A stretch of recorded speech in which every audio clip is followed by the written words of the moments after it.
Okay, 안녕하세요. Pwede siyang, hi, hello, good morning, good afternoon, good evening. So, ibig sabihin, it is a general greetings of Korean people. Okay.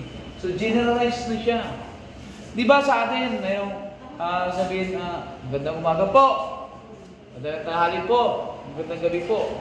So, doon sa Korea, isa lang, 안녕하세요. Kasi yung ginagamit ko doon nung sa Korea ako. 안녕하세요, umaga, matanghali, magabi, yun lang. Okay na. Sa atin dito, magandang umaga po, magandang tanghali po. Okay, doon, generalized na siya. Okay?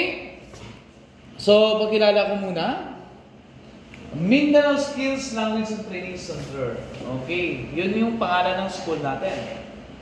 Okay? Tinatag noong 2010. Okay, meron tayong 11 branches throughout Visayas, Mindanao. Okay, Davao main branch natin. And then Tagum City, Butuan City, Zamboanga City, Iloilo City, Cebu City, Bukidnon, Cagayan, De Oro City, Cotabato City, Coronadal at saka Jensan. Okay. Sinasabi ko sa inyo yan, bakit? Baka mapunta kayo sa mga lugar na yan at saka estudyante kayo ng Jensen branch, pwede kayo mag-aral doon ng degree na one time lang dito. Unlimited schooling ka na dito.